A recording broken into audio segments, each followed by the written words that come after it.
Power isn't what you are, it's what people think you are. The world doesn't respond to your truth, it responds to their perception of you. Cleopatra wasn't just a queen, she was a performance. Steve Jobs wasn't just a businessman, he was a myth in a black turtleneck. Rule number one, control perception, because perception is stronger than reality. Throughout history, the people who shaped perception shaped destiny. Alexander the Great marched into Babylon not as a brutal conqueror, but as a godlike figure welcomed by crowds. He engineered the perception that his rule was inevitable. So resistance collapsed before the first sword was even drawn. Centuries later, kings learned the same lesson. Louis XVI, the Sun King, staged his entire life as theater. Rising from bed became a public ritual meant to project divine authority. He didn't just rule, he was seen ruling. Power isn't earned once, it's maintained daily throughout perception management. When perception turns against you, truth doesn't matter. Richard Nixon didn't fall only because of Watergate.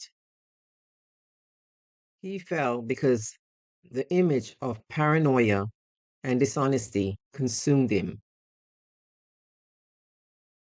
Today, it happens in hours. A single bad photo, one rumor, a headline out of context, and perception hardens into reality.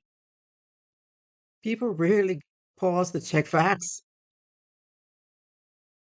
They lock in their judgment, and from there, everything you do is filtered through that lens.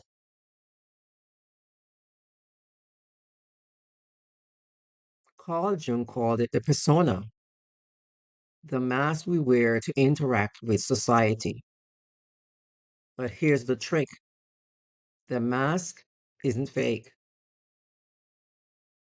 it's curated, it's selective, it shows just enough truth to be believable and just enough polish to command respect.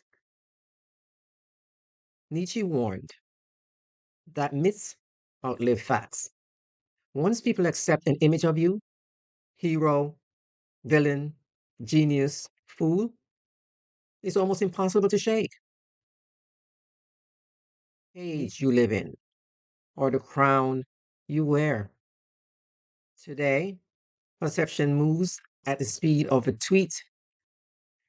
Elon Musk doesn't only run companies, he dominates perception by cultivating the image of this eccentric disruptor. He shifts markets with a single post. Or look at a fashion house. Or look, do their clothes justify their prices? Often no. What you're really buying is the perception of exclusivity, crafted through scarcity and image. Even in everyday life, think of interviews. The most qualified person doesn't always win. The one who looks confident, who fits the frame of competence, usually get the job. Perception tips the scale before reality has a chance to argue. So, how do you wield this rule without slipping into fakery? You craft an image. Decide the first impression you want people to lock onto. Is it authority, warmth, mystery, signal strength, posture, tone, presence? People notice cues before content, design symbols, unique clothing, language, or rituals. From crowns to logos, symbols anchor perception, manage optics. Always ask, how does this look? Not just to you, but to the crowd that's watching. The truth is, you cannot control everything people think, but you can shape the frame in which they think about you. Rule number one, control perception. Power begins in the eye of the beholder. If you don't decide how people see you, they'll decide for themselves. And once perception hardens, it becomes reality. Power, guard your image, craft your mask, stage your presence. Because in the game of power, perception isn't decoration, it is the battlefield.